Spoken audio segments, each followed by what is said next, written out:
We're looking at this monument out here. All right, let's go. I didn't even want to talk to you guys. They told me you have to talk to the press. All right, let's do it. With troop movements changing and allies acting for clarity, what was your message today? Well, no, guys. First of all, the United States has global commitments for our military, so we are constantly reevaluating where we're positioning forces. And since the first day of this administration, the Department of War has been working on that, and that's known to our allies. I think what's happening now is that any decision that's announced or made is viewed through the broader context of some of the the frictions that we've had in recent months. But at the end of the day, I think it's well understood in the alliance that the United States troop presence in Europe is going to be adjusted. That work was already ongoing, and it's been done in coordination with our allies. I'm not saying they're going to be thrilled about it, but they certainly are aware of it. We have obligations in the Indo-Pacific, we have obligations in the Middle East, we have obligations in the Western Hemisphere. So this has been an ongoing process. Shouldn't be a surprise to anybody. Did you discuss the NATO? Did you discuss the NATO force model today? It didn't come up in directly in our, but again, it ties back to the same conversation, and that is, in a moment of conflict, what can everybody commit? And that decision, I think there's going to be some announcements on it later today in regards, if it hasn't come out already, in the next few days, and it'll be a collective product. I mean, they've been working it through the internal systems of NATO in terms of the force postures of what we would be able to supply along with others. Every country has to constantly reevaluate what their needs are, what their commitments are around the world, and how to properly structure that. But do you think it's the case for the US to reduce it? Do you think it's the case for the US to reduce its contribution to the force? Well, I'll let the folks in the Department of War and over at NATO make those announcements. But this is not a decision that was made on the back of a napkin. I mean, this has been an ongoing process involving other countries as well, and the contributions they can make. It's not just our force posture, it's what other countries can contribute as well to come up with something that works for NATO and that's realistic and that allows us to force posture, for example, in a true front conflict. So, but again, this is all technical work that's being done by military people. These are not political decisions. Did you mention I'm sorry? Are you from Sweden? Yes. Okay, you have a great country. This is a great country. This is a beautiful place. Thank you for visiting. Thank you. Thank I you wish for you the were here compliments. longer. And they keep apologizing to me for the weather. There's nothing wrong with this weather. Miami's 95 degrees with mosquitoes and humidity this time of year. We could swap. Yeah, but your sunrises are way too early. It's like 3:45 and the sun is up. What's wrong with these people? That's not your fault. Apart from the weather, what are you going to report back to President Trump from your impressions of the Helsingborg meeting? And also, have you got anything reassuring to say about the support for Ukraine that Sweden fear might be fading? Well, I mean, Ukraine's getting more support than they ever have through the Pearl program that the United States continues to be involved in. There's been no changes made to that program. Look, my job here today was to come and set the stage for what will hopefully be a successful leaders meeting in Ankara in about 6 weeks. I think we all know what the situation here is. Number one is, like always, and this is not new. I mean, if you go back 30 years, there's never been a time in which there hasn't been a debate in American politics about what our presence and our contribution to NATO should be. And that is always driven by what is the value of NATO to the United States. I understand NATO is valuable to Europe, and it should be. It also has to be valuable to the United States. So we always have to make that argument in every administration, in every era. And that's what we're in the process of doing now, is explaining, this is the value of NATO to the United States. Related to that is what our force posture is within that alliance, what our contributions are. So obviously one of the things that I've always used, and I've long been an advocate for NATO in my time in the Senate, and one of the arguments I always made was that these bases in the region provided us logistical options that we wouldn't otherwise have. And when some of those bases are denied to you during a conflict that we're involved in, then you question whether that value is still there. So that's going to have to be discussed. There's no doubt about it. I think there's also going to have to be some focus on how, a year after the meeting at The Hague, how much progress has been made in terms of the increased contributions. There are some countries that have doubled their defense spending over the last few years. There are others that are still lagging. In the end, the goal is to have a NATO that is strong, and the stronger our NATO allies are, the stronger NATO is going to be. Have you made progress today, sir, with the allies on getting the Strait of Hormuz fully back up and running? No, I would be pretty ambitious to be able to open the straits at this meeting here today, but I can tell you that what the hope there is, this is what I hope for, and this is the point I made, is we all would love to see an agreement with Iran in which the straits are open and they abandon their nuclear ambitions and so forth, their nuclear weapons ambitions. That's what we would all hope for, and that's what we're going to continue to work on, and that's what Work is ongoing even as I speak to you now in that regard. But we also have to have a plan B. And plan B is, what if Iran refuses to open the straits? What if Iran decides we refuse to open the straits, we're going to own the straits, and we're going to charge tolls for it? Okay? At that point, something has to be done about it. And I would argue that there are countries represented here today that are more deeply impacted by this than even the United States is. So all I'm saying, and I've said, and I think this has been reiterated by others, there are other countries that agree with me on this, is that we have to start thinking about what do we do if a few weeks from now Iran decides we don't care, we're going to keep the straits closed, we're going to sink any ship that doesn't listen to us or doesn't pay us. Then someone's going to have to do something about it. Okay, they're not just going to voluntarily reopen the straits in that scenario. So we have to start thinking about it. I raised that point today. I got a lot of nods. I got a lot of people that came up to me afterwards and acknowledged it, but we don't have an announcement for you today in terms of something that's happening. I know there's a plan in place for what to do if the shooting stops. It's what the French-UK initiative talks about when the conditions are set. Well, what they mean by when the conditions are set is when no one is shooting. And but we have to have a plan B for if someone is shooting. You know, how do you reopen the straits? And so I made that point today. I don't know if that would be a NATO mission necessarily, but it would certainly be NATO countries that can contribute to it. Another concrete asks question. of Canada or of European partners with regard to reopening the strait today? Anything that they can do? No concrete ask today. I mean, that's not what the purpose of this meeting was. But I raised the point I just made a second ago, and that is that at some point, you know, ideally they open the straits. You still, if let's say Iran decides to open the straits and say, okay, we're not going to shoot at people anymore, someone's still going to have to go in and reduce these mines. And some of these countries have a lot of minesweepers, so they could play a key role. And I think that's the utility of the UK-French mechanism that they've set up. But I'm saying plan B needs to be, what if Iran says, no, we refuse to open the straits? Then someone's going to have to go in and do something about it. That doesn't mean we couldn't do it. We could. The United States could do it. But there are countries that have expressed an interest in potentially being a part of something like that if, in fact, we get to that point. We don't need their help, but they're willing to do it. And I think we should take them up on it if they are.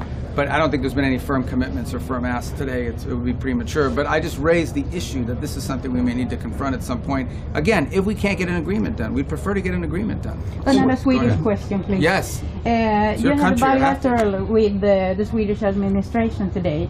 What was the most important outcome of that meeting? With your administration here? Yes. Oh, first of all, well, again, I told them what I told you. They did a great job of hosting this, and they've been a model ally, really a tremendous addition to NATO. Beyond that, we are cooperating. We have for a long time cooperated on issues of technology and so forth. As an example, Ericsson's a very important company. It's one of the only companies in the world that can compete in 5G and 6G with Huawei, for example. So we have a vested interest in that. We've partnered with Swedish companies for a very long time. Today we signed a memorandum of understanding that further adds to our cooperation on biomedicine, biotechnology, AI, all of these innovative, and we're building on a foundation of years and years, actually decades of cooperation between our two countries. In fact, that the first country in Europe that signed on to Pax Silica was Sweden. So we have already sort of a pre-existing relationship when it comes to collaborating on innovation and in technology that just makes it logical to build on. And that's what we worked on today. And that I think is very meaningful, what we signed today, because I just think it's going to give further impetus to what we've already done in the past together. Sure, Accept agreement. call between President Trump and President Lai Ching-te of Taiwan if that happens? And Would I do what now? would you join a call between President Trump and President Lai Ching-te of Taiwan if that call happens? And can you tell us if preparations are underway for that as the president has? Yeah, I don't have any news on that for you today. I just don't. Sir, for NATO 3.0, is there a concrete timeline? Because many Europeans are maybe scared that we have less Americans. It's still the most powerful army in the world. So they want to know, how much time do we have for this transition? Well, I don't set those timelines, and I'm not going to give you a timeline today other than to say that it's something that needs to happen, you know, and I think there's a growing acknowledgement in Europe. And look, I think that's the challenge, okay, and this is not a criticism, it's the challenge. Even though this is a coalition in terms of NATO, and even the EU is still a collection of individual states who all have different politics, and all have different budgets, and all have different political considerations. And understanding some of these countries have done a lot already and are doing, you know, well ahead of schedule, and others not as much, you know, and for a variety of reasons. And so that's always the challenge with this, is that it's at the end, even though it's an alliance, you're dealing with, you know, individual countries who have their own political dynamics at play, and But look, it can't take forever because ultimately there are decisions we need to make in terms of our own global force posture. Can you talk about the role of Qatar in terms of negotiating an end to the Iran war? There's some reporting today that a Qatari delegation negotiating team is in Tehran coordinating with the U.S. on trying to bring the war to an end. Well, the primary interlocutor on this has been Pakistan and continues to be, and they've done I think an admirable job, and that's what we continue to work through. Obviously, other countries have interests because especially Gulf countries that are in the middle of all this may have their own situation going on. We talk to all of them, but I would just say that the primary country we've been working with on all of this is Pakistan, and that remains the case. And it's my understanding he was supposed to go yesterday, but it could be as early as today that Field Marshal Munir could be traveling there very, very soon. And we're in constant communication with him at the highest levels of our government, are constantly talking to him. Do you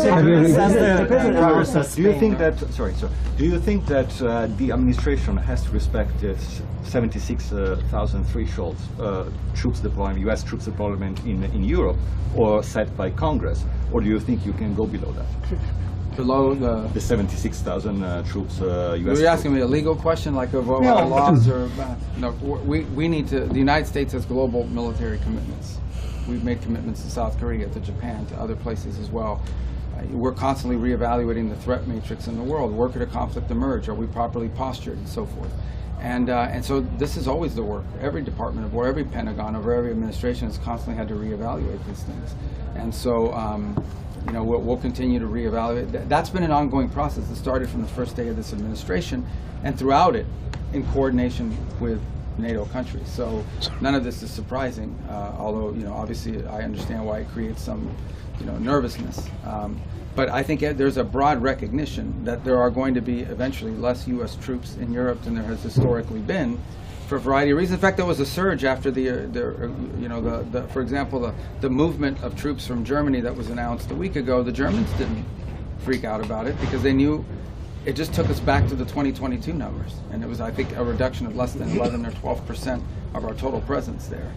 And understand sometimes when these numbers come out, these aren't just people with guns. These are support staff. I mean, there's all kinds of other things. These aren't just fighters, war fighters necessarily. They're all the support that comes with it. So, although they may be in uniform, and so nonetheless, I mean, but that's always going to be an ongoing process.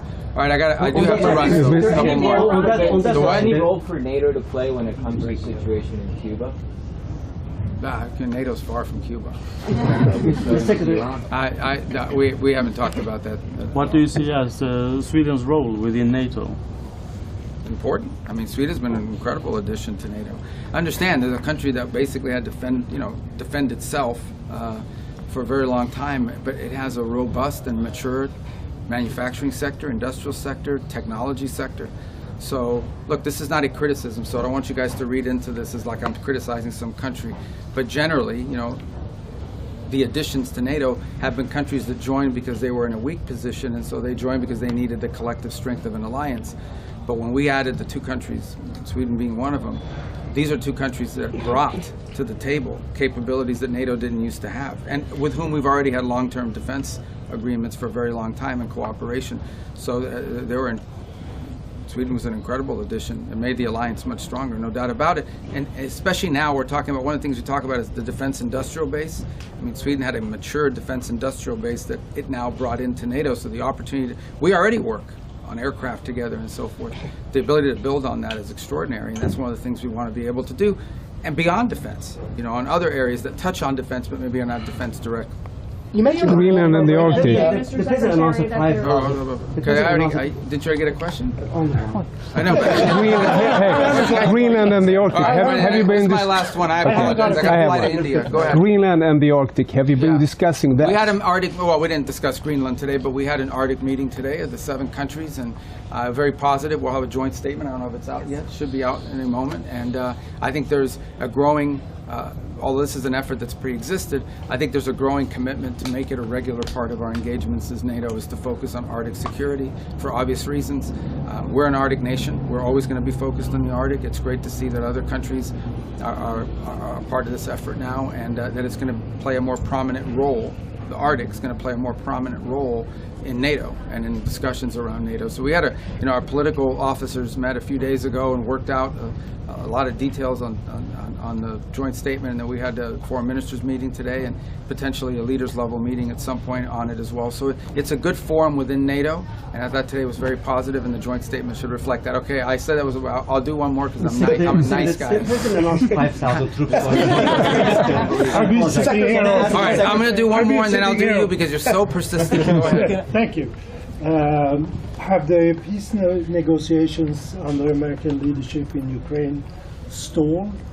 And do you think that Europeans should the peace take negotiations over? on Ukraine under American leadership. Let me just say, we got involved, okay, because we were told we were the only ones that could do it. We were the only ones that the Russians and the Ukrainians would talk to. So we got involved. They were not fruitful, unfortunately. That's the play. We stand ready to continue to play that role, despite leaks that are not true, despite stories out there about us forcing the Ukrainians to take this position or that position, which are not true. If we see an opportunity to pull together talks that are productive, not counterproductive, and that have the chance to be fruitful, we're prepared to play that role. There are no such talks occurring at this time. But we hope that will change, because that war can only end with a negotiated settlement. It will not end with a military victory by one side or the other, at least from a traditional standpoint of how military victories are defined. So it will have to lead, and if we can play a role in making that happen, the president is very much interested in doing it. We just, over the last few months, just sort of sensed that there wasn't a lot of progress being made, but maybe dynamics will change, and if they do, we stand ready to play whatever constructive role we can play. If someone else would like to handle it, they should. But it doesn't appear to be anybody else in the world right now that can handle it. So we're more than happy to do that if the opportunity presents itself to have constructive and productive talks. We're also not interested in getting involved in an endless cycle of meetings that lead to nothing. Okay, it's so persistent. Go ahead. Yeah, I appreciate that. Very quickly. And then I got to go. The president said that 5,000 troops will be going to Poland. Can you just clarify where will they be coming from? And separately, They'll be coming from America. They're Americans. Oh, you mean specifically where? I'll leave the details on that to the Department of War to announce how these. 5 additional. Yeah, but in fairness, I'll leave it to the Pentagon to tell you the specifics of how logistically that's going to work. That's not my place to answer. Let me ask you something you can respond. Can I get your reaction to recent increasing Russian campaign targeting Baltic countries? Well, it's concerning. I mean, you always worry about escalation, right? You always worry about that. We understand, these countries feel threatened by it, obviously, for obvious reasons. So it's a concerning thing, because you always worry that something like that can spark into something bigger. And that's always a possibility. And so we're concerned about it. We're watching it carefully. We're obviously engaged with our allies in NATO on that regard in terms of what's happening, and we keep up to date. But the underlying response to your question is we're concerned about it because we don't want it to lead to some broader conflict that can really lead to something far worse. The Iranians today said, Mr. Secretary, that there's some forward movement. Yeah, I said the same thing. I can't believe I said the same thing that the Iranians said. There's been some progress. I wouldn't exaggerate it. I wouldn't diminish it. There's more work to be done, but look, yeah, there's been some, and that's a good sign. I'm glad they said that. We're not there yet. I hope we get there. The president would prefer to do a good deal. Are you optimistic? But you asked me if I'm optimistic. I don't characterize it as optimistic or pessimistic. We're going to respond based on the facts as we see them and as they emerge. So what the president has outlined as his priorities are clear. Iran can never have a nuclear weapon. The issue of highly enriched uranium has to be discussed. Its disposition has to be dealt with. And of course, the issue of future enrichment has to be dealt with as well. Those are the core pillars of any sort of agreement, in addition to opening the straits, of course. So I think there's been some progress, but we're not there yet. And hopefully that'll change. It may not. Honestly, it may not. We're dealing with a very difficult group of people. And if it doesn't change, then the president's been clear. He has other options. He prefers the negotiated option and having a good deal, but he himself has expressed concern that maybe that's not possible. But we're going to keep trying. I know our guys are still working on that very hard. So, all right, guys, thank you. Thank you.